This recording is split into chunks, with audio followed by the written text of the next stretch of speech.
I woke up this morning and I began to think about two specific things that are always on my mind. I mean, I'm PD, the identity strategist, so I'm pretty sure you can guess what those two things were. And those two things were mindset and intentionality. And as I was going through my routine this morning, I began to think about those two things. But one of the things that I do, I'm very intentional about, and that's not grabbing my cell phone for at least the first 60 minutes of the day.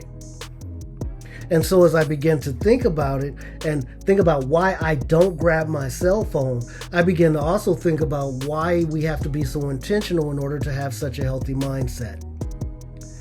So I went through my routine and I finished up and I went downstairs to my office and I sat at my desk. And as I opened up my computer, I noticed that a friend of mine had texted me on Instagram early this morning. So one thing I always wonder is why he won't just text me on my cell phone. I don't know why, and I just gave up on it. I don't even ask. But when I opened up Instagram, it did something weird, and it went straight to my news feed. And I proceeded to watch a video that showed what I thought were the positive attributes of a healthy mind. But that's not what everybody sees. And so me being me, I began to ask questions and I began to think about, what do those that don't have a healthy mindset see? What do they envision? What do they understand? And I realized that it's simple. They must see the glory, but they don't see the story.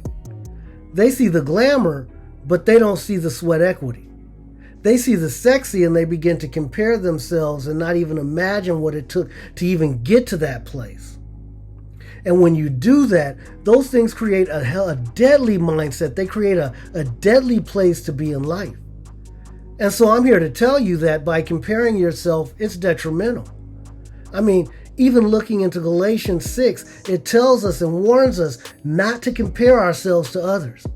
As God made each and every one of us unique, He gave each and every one of us our own blueprint. So He created each and every one of us to be ourselves. But see, the problem is that too many of us spend too much time trying to be someone or something else that we don't even allow ourselves time to stand out. The one thing that I do know is that comparison is a thief of all joy. So I'll tell you this, never compare your inside with someone else's outside. Now I hear people saying all over, PD, what do you mean? Well, what I mean is never compare where you're at with where someone else is in life. Because it's when you compare yourself to others that you begin to label yourself and ultimately destroy your self-esteem. And see, your self-esteem is your superpower. It is beyond important for you to regulate your mind daily. Walk in your own journey and stop walking in another's path. Yo, I'm PD and I'm out.